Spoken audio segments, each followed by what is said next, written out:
Katie Knight, how's it going? I'm very well, thank you. How are you? I'm great, great. It's nice to have you on. I've been Oh, anticipating this for a while. yeah, I know. We've spoken about this for quite a long time, haven't we? Yeah, I love the podcast. The recent one you did with Louis, I watched that, and yeah, I don't know what your thoughts are on Louis. Like when I first met him, he's probably one of the most lovely people I've met. Like he was. I first met him in our basement, and he was like my boy Mark. He works at Arts Liaison for the Warehouse Project and some other brands, and he was working Social Avenue. He got Ben Sterling and Latman back to back in our basement in the student house in South Really? Manchester. That sounds like him. Yeah, That sounds like yeah. him. And then Louis Yeah. Louis was there, and I was just like, he was just in our basement, just like you said, on his laptop, just doing the Yeah, editing and stuff. I Classic. know. That's it. He's just one of these people. And honestly, I can't believe that specific podcast has done so well. And sometimes you can, have really big acts on. Yeah, Um, like the past season we had like Adam Beyer and Cole yeah, showing Chris yeah. Avantgarde. And the amount of Oh, views and listens has been the same because he's such a well-loved person and bro, such a respected person in the industry. so likable. Like He is. when you look at his success with BB and how he's kind of evolved, and I always said to Mark, like I met Louis properly in person at the at Park Life. I think it was 2021 when COVID opened. Yeah. Yeah, at September-ish, and I just like had a chat with him. He was backstage at Kaluki, and he's just like he doesn't care who you are. He'll literally just be like so open to talk to you and super warm, super humble. 100%. And I think that is also, and he says that in the interview where he is, why he is where he is now, because he just really takes time in, caring for his relationships and meeting people and Mm, mingling. I think sometimes people enter the industry and kind of just stick to their own lane and stick yeah, to, what they want to do. But a yeah, huge part of what we do is networking and is yeah, obviously now we're going to be talking about social media, but it is, engaging on other people's posts and other people's yeah. content and just creating them contacts because otherwise you just kind of get stuck to one side. I think what Louis does beautiful, and which ties into this conversation, I think Louis is very good at putting his like is not having his ego involved. Like when I'm obviously working at Trackstack and being in the electronic scene, I'm pretty sure you've seen it before. Like there's a lot of ego in this industry, and I think Yeah. like Louis just has removed it entirely, and he's super open to everyone. So this is pretty relevant to what we're going to talk about today. So this concept of how artists can leverage social media and market themselves on social media correctly. And I wanted to speak Mm. to you about this because I think you have a very unique perspective with the podcast. Can you put me on the guest list? You've been running that for how many years now? Since 2019, so seven Okay, years. nice, nice. So you've got a wealth of knowledge from artists, like all different parts of the spectrum. So yeah, the purpose of Yeah. this conversation was to pick your brain on a few of those insights, and just for you to kind of give the Trackstack community a kind of roadmap or just like orientation of where they should be going on social media. Because as an artist myself, it's just like post your music and just like do stuff. Like no one really knows what they're doing. I feel It's like, so hard. yeah, there's so much I information, there's so much do this, do that. But know, yeah, yeah. so before we dive in, do you want to just quickly introduce yourself for anyone that is unaware of who you are? Yeah, so my name's Katie. I am a presenter and podcaster, and I've been working in dance music since, well, it's actually the only thing that I've actually ever done since I left uni. Right. Um, and I started off at Amnesia Ibiza. Nice. It was for work experience, and after a few months, they needed somebody to host their YouTube channel. So this was back in Right. 2013 and I started hosting their YouTube channel. So every night it was a crash course basically that summer of interviewing artists. So I'd interview 3 to 4 artists every single night. Um, and that's what I've just ended up doing. Yeah, So that's beautiful. I guess my role in dance music has been documenting dance music, creating content, which I'm sure we'll talk about, obviously has evolved so much since 2013, especially with how much social media changes. Um, and yeah, just trying to capture those moments and the personality and document stories from dance music culture. Beautiful. Yeah, I think I complimented you on the last call we had with Prisha about like I think your kind of biggest USP is that kind of your ability to like be like to open people up to get people to like let the guard Yeah. down. I think that's such a hard skill. It's a social skill that you obviously mastered through the reps and years of being in the game. Yeah, totally. That is one thing that I always try and do in any interview is just make sure that the person that I'm talking to feels comfortable and that it's a conversation like what me and you are having right now, Yeah. rather than a question answer interview. Because that also then translates onto when you post on social media. You want that person to feel relaxed and to Mm, be themselves. I think sometimes for a lot of people, as soon as the camera comes on, whether that be in an interview or you're recording yourself or something specific, people just kind of freeze and yeah. try and be something else just so that it appeals to the algorithm or to your followers, when actually the best part and what people want to see is your true self. Yeah, I think that ties in nicely to like the key takeaway that inspired this kind of interview with you was on the last call we had. You said something which like really resonated with me because you said creating for yourself. Like I think you were saying that you was posting different things when you like really got into social media and you was kind of had an expectation around, oh, I like this piece of content, oh, but people didn't like it, so how does that make me feel? And then you've obviously overcome that, and you kind of said to us, you need to create for yourself. And as an artist, like a producer, when I heard that, I was just like, I'm kind of in that stage of my life now where you've made the tracks for the labels and you've been declined. You've made the tracks for the DJs, you've been declined, and you're like, but I like this. Like, is that good? Is that Exactly. there's the value? So yeah, what is your like initial thoughts on that concept of creating for yourself? How that I looked for you? I I think it's like any art, anything anything creative. You have to create from a place of love and place that you're creating for yourself. You can't be creating for other people. And I think it's so easy to fall into that trap. It's so easy to fall into that cycle of, well, as you said before, everyone says you should do this or you should do Mm, that, or, this doesn't work, this does work. It's so easy. And there's so much competition. I'm saying competition, healthy competition. There's a lot of people that are out there creating, um, and it's very easy to compare yourself to others, which can then also kind of manipulate what you are going to create. So, mm, I, with the podcast, I think I was a few years back, I fell into this space of interviewing artists just because there was a lot of hype around them at that specific time. mm, And and I would interview them and then I would think, I wasn't actually really interested in interviewing this artist. It's not somebody that I probably would have listened to or an artist that I would have gone out to, to see play, or they might not even have a specific story that I think is interesting in knowing about. And when I started the podcast, the whole reason of me starting it was because I wanted to learn more about specific people that work in dance music. I wanted to know more about, how they started out in the industry, what were the challenges that they've come across, and how they've got to where they are today.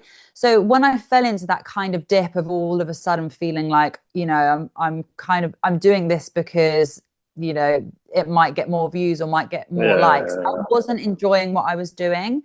Mm, And I think, and it's exactly the same with social media. I think what you said was spot on. You create things, and even though it might get thousands of likes and thousands of views, if you don't enjoy creating it, what's the point? It's kind of like, have you ever you had know that? Well, like, because this is you just inspired a thought where I was thinking because you would have had this happen where like you've got two paths. You could create the content like that, like nourishes your soul, and then you can create the content that you feel like is gonna, nourish the business, let's say, and get the views or whatever.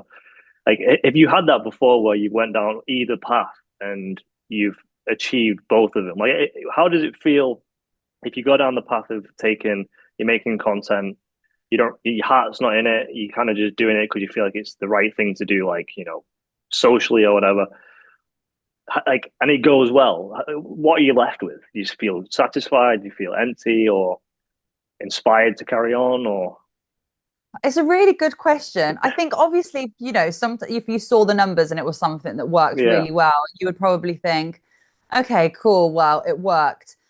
But in the long run, if then yeah, I look back on it, I just think it's a bit soulless. yeah. Like I work with a company called Grey Area, a media outlet called Grey Area, and MJ, the owner, this is something that I learned from him. We create a lot of content around dance music history and storytelling. And he has always said, I don't care if people come to our page and they see a post that has, you know, 20 likes. I want people to leave the page knowing that they've seen valuable content and they've learned something. And that's always really stuck to me. And Mm, that's something that I feel like I do now. If somebody comes onto my Instagram page, I want them to be like, either have learned something valuable, because I feel like my purpose and role in this industry, as I said at the beginning, has always been documenting dance music culture. So leaving the page knowing that they've learned something, or feeling that they can connect to myself personally through the content that I create or anything that I post. So I think if you create stuff that is kind of doesn't resonate with what you mm, do or who you are, it can make people feel a little bit lost when they come onto your page. It's like, who actually is this person? What does yeah, this person actually do? So I think in the yeah, long run, it's really important that you do create stuff that you enjoy and that, actually does reflect who you are. yeah.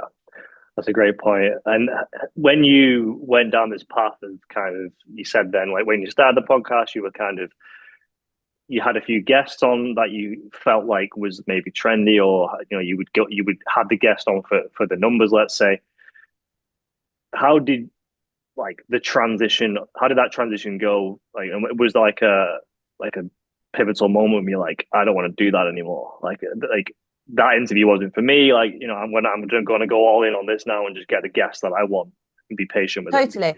There was one interview, and I won't say who it is Yeah, with, yeah, but no. there was one, I won't name drop, but there was one specific interview, and there was a lot of hype around this artist at that time.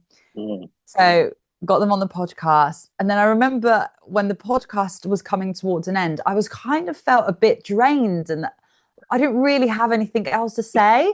And there's nothing worse, and you will know this interviewing people, than doing an interview and that the person doesn't really give you anything back. oh And that my, it's just like yeah, squeezing an answer out of the person. And I remember sat there thinking, why am I doing this? Like, yeah, why am I wasting my time on something that yeah, I actually am not getting anything out of? So it was one, I'd done a few interviews, but then there was this just one last one, and I was like, that is it. I am gonna yeah. find the actual stories that I really want to know more about. What is it that I'm interested in? And then those are the people that I'm going to go and interview. And Nice. that is what I've done ever since. And I absolutely love doing my podcast. It is my Yeah, joy, it's my baby. And when I was doing them few interviews that it was with people because they were having a moment, I remember kind of falling out of love with it a little bit and sat yeah, there editing and being like, I don't really know what to clip from here yeah, because this person yeah, hasn't really given me yeah, anything. yeah. I, So I fell into something similar when I remember when I think I finished uni, and then at the time I always dreamt of just being supported by Michael Beebe. Like, and I was just getting signed to, like, if that was, I remember this was like yeah, when he was like 15, 20K. This was before Hanging Tree, when he went like international viral. He was like 20, yeah, 30, like a medium tier. And the way I got his attention was I would I put post notifications on his Twitter and then just waited for him to post and then just replied, where can I send you music, bro? I did that like 10 times. and did Got it his, work? got his email, sent him tracks, and I eventually got supported by him. But when I got the support, I was like, I don't even like this music that I'm making. Like, I was making music to like be supported by Michael Beebe, and I was like, I don't even like these tunes anymore. Like, they're just, Exactly, yeah, exactly, and that's what I mean. I'm coming from a journalist perspective, but it's exactly the same with making music. Yeah. You Yeah. need to make for 100%. yourself and you have to enjoy it. There's nothing worse than then working on your music or Yeah. playing music that you actually don't Yeah. enjoy. Yeah. Yeah. It Yeah. just doesn't make, that's not the point. That's not why Yeah. we're here to create we're here to create things that we love and that we enjoy. Mm. And that is what not everyone is going to like your music, and not everyone is going to like my interviews, and not everyone is going to like the content we create, but there will be people that do really like it. And I think when you find that authentic place, that's when the real magic happens. Yeah. 100%. So I would say that is the kind of orientation people should go for. The opposite of that, is there anything you've seen? Obviously, you don't have to name names, but if you saw any kind of creators, artists, if you just saw anybody just kind of just doing it wrong, have you kind of just, you don't have to like obviously name names, but is there anything you saw on social media that is just like giving you the ick, or just like artists kind of doing things? Or I mean, I have a personal one. I keep seeing DJs taking the t-shirts off. You see this? Oh, I have like me. I can't even go into details of this. It's one of it's like my biggest ultimate like cringe. It's just like I know what you mean. I know what you mean. you see them going viral, and I'm just like, where are we? Like, what is? How did we get here? I these know. yeah, I know what you mean. Do you know what gives me the ick? And it's so funny that you asked this question, because I was just talking to my partner about it this morning. And you will know who I mean, because there's a couple of artists that are doing it, but they're uploading these videos and it's just them playing and then loads of hot girls in the booth. But like yeah, the content isn't even about the actual gig, it's just yeah, about the yeah, girls. And I guess, and it obviously it works, the yeah, numbers yeah, fly yeah, on yeah, these posts. But then I think, like, I don't know, like, are you actually one of these artists that does it? Is actually a really, really nice guy. yeah, yeah, And sometimes I think you're not actually like that, though. yeah, It's just a show on social media. And I get that yeah, is some people's strategy. Some people's strategy 100%, is to create a 100%, show and to create yeah, a persona, and yeah, have this way about them that people think that they are a specific way. But I don't know. yeah, It just goes back to that coming from an authentic place. yeah. It's the purity, I Um, think. so Um, I think to answer your question, it would be, for me, it is trying to be somebody that yeah, you're not.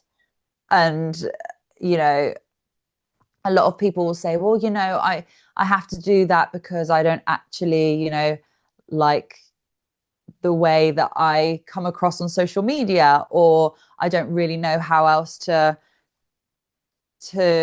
show my personality.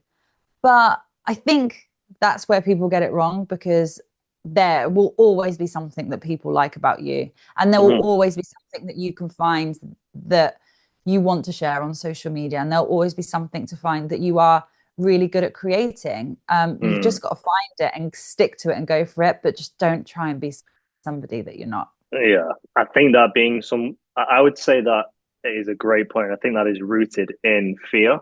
I think because, and you Yeah. would know this as someone that is like fully put yourself out there, and I'm in the process of doing it. And, the voice in your head can be like, well, no one liked your content, so you're shit. It's just like, you kind of like, well, no, I'm not. Like, I enjoyed this video of me doing this thing or whatever. So it's like, and I think that is the growth. And I think those reps of, and maybe we can talk about this as the next point of, what would advice would you have for people that, they do want to be their authentic self, but that is difficult. Like, and I would say people like me and you who have put in the reps and were confident enough to accept who we are and put that on the internet, that's intimidating for the majority of people.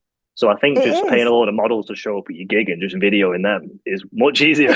I know, and that's what I mean. Like, I'm not going to say it's wrong, because it will be some people's strategy, and I'm sure that they get a lot of gigs from doing it because they have this entourage of really hot girls coming with them. So they're probably like, Strategy. let's book them. Yeah, exactly. But I think when it comes to social media, I don't know. I interviewed Yulia Nico the other day, and she said something really special, which was, don't compare yourself to other people on social media. Look back over the last 5 years, scroll down on your page, and you'll realize how far you've come. So So beautiful. yeah, which is just so true. Like, and I've fallen into the trap of comparing myself to other presenters and other creators many of times. But actually, if you take that exercise and you do scroll back and have a look at what you've done, it's you do realize how much you actually have done and how far you've come.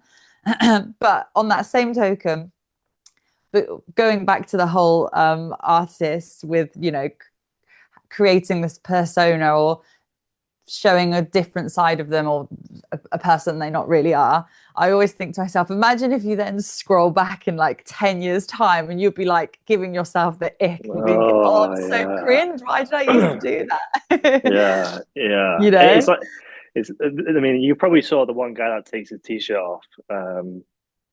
He uses trackstack rarely. I sent him some beats the other day because I made some really like commercial like Afro edit of this popular song, which is basically all he plays. And I thought, Joe, I'll just send it to him for a laugh. And I could see on admin when he was last logged in, it's like 2 or 3 months ago. Um, on paper, I've watched some of his BTS stuff. He looks like a decent guy, like lovely guy, like seems like a nice, genuine guy. But it almost feels like the marketing strategy is like constructed on purpose. Like it's like this TikTok kind of like I know how to get views, so I'm going to do these outlandish things on purpose and just give everyone the ick because then it'll just drive the content through the roof. yeah, And a lot of the music that he releases is like Afro unofficial edit remixes, but because he has the reach in the audience, he can just get the samples cleared. So there's just these Spotify like, and he's getting views like so much traffic, and I'm looking at him like he's making, he's like doing it. Like he's probably yeah, making loads of money. He's probably getting fat streams. He's getting royalties. He's getting paid for gigs. But the whole premise of it is on this like foundation of just like ick. So I don't, I know. But okay, but do you think that has longevity? How long do you think no, that could no, last for? that is a very good point. Someone very close to me who I kind of share this ick with, we talk about that, and like it'll be like she was to say like, yeah, this isn't going to last long because obviously I'm just looking at it from the marketing perspective. She has no idea about this scene, so she's like, yeah, that'll be Yeah, gone soon. of course it will. Of course it will. Longevity is so much greater and so much more important than virality. Mhm. That's an interesting point to talk about. So, I would say that the point that you've suggested in like the orientation for artists to take this path of being authentic, yeah, on the front end, it might be just crickets for a long time. You're just posting to no one, really cares. But what you're building over time is, a gradual, like pure fan base of people that actually care about Yeah, you and what who you are and what you're showing up for. The opposite path isn't sustainable, is what you're saying. It's like, totally. I think so. In my opinion, it's when people talk about your first 1,000 real fans, you mm, know, what's better, having 1,000 fans that engage with you, that want to be part of your journey, that are going to stick around for a really long time? Or do you want 1 million fans that may like yeah, your content one day and then will be gone the yeah, next and yeah, don't really share the journey with you? I mean, for a specific moment in time, it could probably give you a massive confidence boost and may get you, a few opportunities. But I think in the long run, it is all about creating that yeah, community and those mm, people around you that really do want to see you grow. The other people yeah, don't care, yeah, Um, I always think of artists like Jamie Jones, for mm, example, who has been around for such a long time and nothing ever changes with Jamie. You never hear bad words around him. He's everybody loves Jamie, and he's so authentic. He is just, Jamie is just Jamie, and I think that goes such a long way. And I think he's a really great Yeah. example of that. You know, I he's think I never think really gone with the trend. He's just done his own yeah, thing. And yeah, he's still, you know, to this day, one of the best DJs out there. So I think that's a really good example. yeah. He's always the thing I like about Jamie. He like no matter where I saw him play or if I saw him backstage, he he always just shows up as Jamie, if that makes sense. And even on social media, when you see him on his story, he put something on his story the other day, or not, it's a few months ago, and it was just one of the most wholesome things, the most beautiful. Like, as an artist myself, who's just getting declined and you're just getting pied and rejected all the time, it's just a huge slap on your ego. He put this thing on his story talking about like, I just want to say, guys, like all you DJs, producers that are sending me tracks like 20, 30 tracks, and keep going. Like you just give this like pure. It wasn't rehearsed. It wasn't scripted. It wasn't like I'm going to do this spiel and people Yeah. will like me. He just got his camera out and just gave a message. But and I was like, what? This is the most Yeah. beautiful thing. Like Yeah. just Exactly. super raw. Yeah, Exactly. And that's what I mean. I think, you know, you would never have seen him. And, you know, okay, people might say, okay, well, it was a little bit different then, you know, when James started, social media wasn't as big as it is today. Um, but you would never, he never follows trends on social media and is chasing the algorithm. It's just him, the music that he yeah, loves.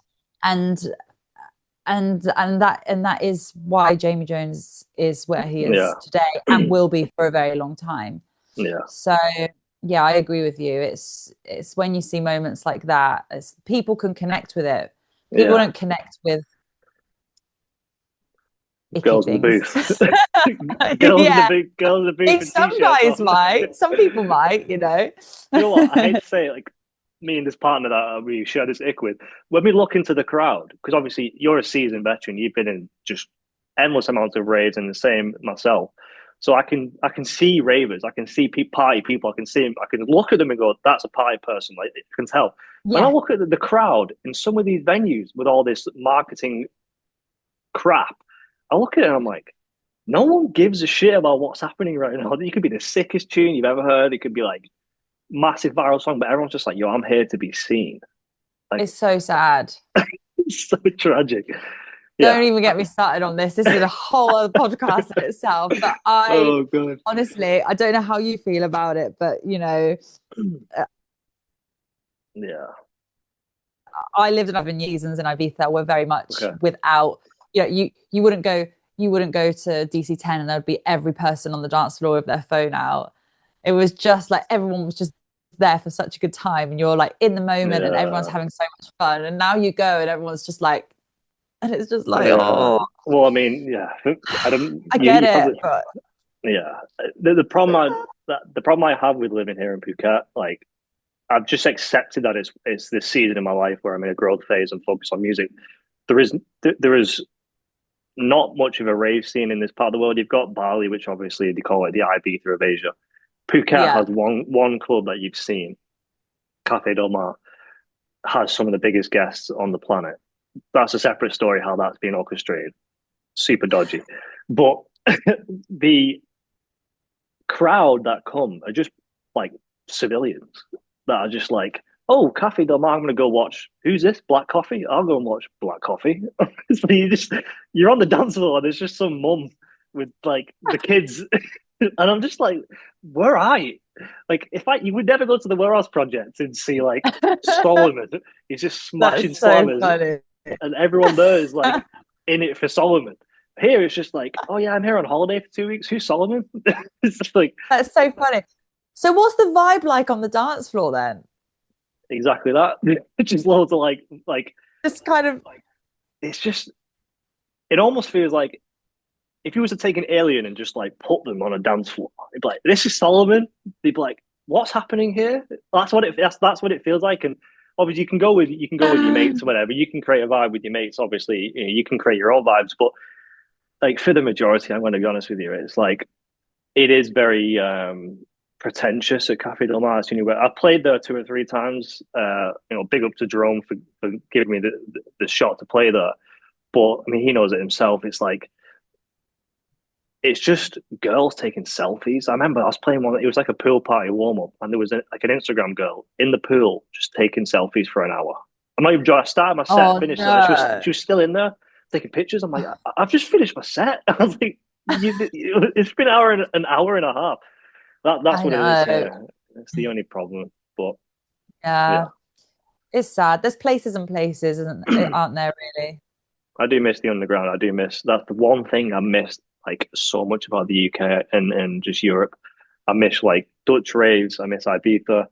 I miss just going to like the warehouse projects and just being like in it and just being surrounded by just a complete mess. Just but like loving Yeah. it. Like everyone's Yeah. loving it. Yeah, it's Or like yeah, mate. dirty, dingy club room with just like Yeah, leave yourself. Yeah. yeah. It's just yeah. For me, like I've accepted that. It's just the season that I'm in. But yeah, mate. To wrap up, do you have like I just wanted to ask you this question because I think it'd be some like decent like practical takeaways for artists in terms of social media. So we've kind of covered the intention, which I think is the most important thing for any artist, any content creator watching this to understand your intention going into the content creation is the most important thing. And now that you've checked your intention, what would you say is some like practical tips for any kind of artist that wants to just market themselves on social media like correctly? I think um I think one thing going back to a question that you asked me before and I didn't really answer properly was, what tips can artists take if they're a bit camera shy or don't really like putting themselves out there. I think, also do it when the time is right and you feel comfortable and happy with your content and that Mm, you can think, you know what, this is something that I want to share and I think that it could connect with other people. I think don't force anything. I mm, think when something's forced, it comes across that way. And, even if you create a video and you don't even post it, at least you're actually practicing talking to camera and putting yourself yeah. out there. And remember that everybody has started in the place that you are in, and all Mm, it is practice. Nobody's going to judge you for it. Everyone in this industry, most people in this industry are very supportive. And even if, as I said, just do, even if you just do it for yourself and you just share it with a few friends or family members, get a little bit of feedback and then take it from there. It's totally fine. mm, Um, so I think that, and then another thing that I actually wanted to touch upon was also, how you talk in captions. mm, Um, I think sometimes you can read somebody's caption and you'll know that either ChatGPT has created it for them or it is just it's come from a place of, just trying to reach or trying to beat the algorithm. But I always think about how Fred again speaks on mm. his captions, and you could read it and you can hear his voice as if he was actually saying it. And I think that's a really great way of communicating as well. So even if you don't like putting yourself out there on camera, you don't have to always do that. You could literally, share a few tunes. You could be, sharing a few records, and you don't actually need to be in the video. And maybe in the caption, you can write out a text. Mm, It doesn't always have yeah, to come across you on video. I think people like to see that side of people of artists because you connect with them on another level. But remember that you always have that way of communicating as well, which could be in captions or in writing. So I think that's something to remember because I think sometimes we have a lot of pressure of having to put yeah, yeah, yeah. ourselves out there and putting our face out there, but it doesn't always have to be like that. So just feel comfortable with it, have fun with it, and don't make it feel like it's a chore or it has to be forced. Yeah, I think there's a guy that I'm going to send you his Instagram after this. I would love you to get him on the podcast. He's like a UKG guy in London. His name is I want to say something Badge, but I found him from his Instagram called Uncool Badge. So he's made like a separate Instagram for helping aspiring artists. He's called it I Uncool Badge love because that. bro, this guy is so pure. Like you would love it. I'll send you it. His content is fire. Um, but he I said love something that. like just embrace the cringe. Like you're cringy. Everyone's cringe. Like just be Exactly. cringe. Like Yeah, yeah, it's so true. A few years ago, I used to do this series on Instagram where every morning, because obviously, there's so many parties happening in Ibiza on a daily yeah, basis. So I used to do this reel every morning and it would go through every club and tell you what was happening that day. So it'd be like, okay, so today is Monday, the 3rd of July, and today at Circle Loco we have da da da da da Amnesia, I have and but I used to do these videos because they were on a daily basis. I didn't have time to like set up a camera and a light and everything. So I would yeah, do them like walking the dog, or I would do them at the hairdressers with my like whilst they're washing my hair and like the camera, or like literally just rolled out from after an after party and I record it. And those are the best ones. People love that because yeah, it's just like it's raw, it's not edited. You just put yourself out there. And now I look back on it sometimes, I'm like, oh my God, that's so cringe. But actually, I'm like, you know what? It's part of my journey. yeah, And yeah, it was fun to make. And it was valuable content that helped people know what was, happening in Ibiza, which for me is the biggest purpose of all. Like it has to have some intention behind it. So yeah. yeah, it's Yeah, that's a always great. going to be a bit cringe, but just get out there. Yeah, yeah. I think it's we are our own biggest critics, and I think as well. Like I remember when I first started posting content, like especially like talking head stuff, I was like, people are gonna give a shit, and then you realize actually no one cares. Not even about you, just about even just giving, like even just watching it. Like, people are Totally. so busy, have their own lives and stuff. Totally. But can I also say that this is my job, presenting and hosting, and I still sometimes get a bit anxious and nervous about Mm, specific things I'm sharing. So it doesn't matter who you are or what level mm, you're at. It's very human and 100% normal for you to feel the way you are. Everyone mm. feels it. And I'm sure, sometimes I'll do a story and I'll be like, oh, actually, I don't know if I should post that. Yeah. Everyone's going to feel it. You're not alone, trust me. Yeah, yeah, yeah. Beautiful. I want to end. Do you have anything you want to leave people with before we wrap up? I think no, I think we've covered most of it. Yeah, But yeah, I think my biggest things just don't compare yourself to yeah, anyone, yeah, and enjoy it. I think when we think it's a chore, it's something we have to do. That's when we yeah, kind of fall into that path of inauthentic content. So yeah, 100%. inauthentic or unauthentic? Yeah, same, same. I guess inauthentic. I think yes, inauthenticity. I think unauthentic. They both sound Inauthentic. correct. And Let's also, that is another thing. It doesn't always have to be perfect. I made a video not long ago. It was yes. about, do you know what video I'm about to say? No, no, no. But I created a video on the story of Underworld's Born Slippy. And okay, I say, and I can't remember the exact first line, but I say buried instead of buried.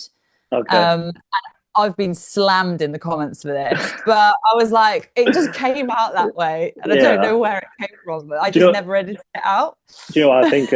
Just to wrap up, I think a great point, and what I've learned from like the family that I grew up in. My parents were very like we just, English culture, we just take the piss. Like it's just part of English culture. But Yeah. in my household, it was like take the piss. And when I was like 16, 17, 18, I took myself proper seriously. So my parents and my brother would just purposely try to like piss me off, like on purpose to try and to like break me out of this thing. And my dad would always say to me, you need to learn to laugh at yourself. Like, I think this is the problem, isn't it? Like, if you, I think people are afraid of posting content because you can't laugh at yourself. You take yourself too Yeah. seriously. No one cares. Like, why do you care so much? Yeah. Just post the video and move on. Like, Exactly. Go and have a look at Seth Troxler's page yes, or somebody like yes, that. yes. That is Ah, exactly the way it should be. It just brings yeah, so much joy. beautiful. I'm going to wrap up. Thank you so much for this, Kate. This was very insightful. Thank No, you. thank you so much for having me.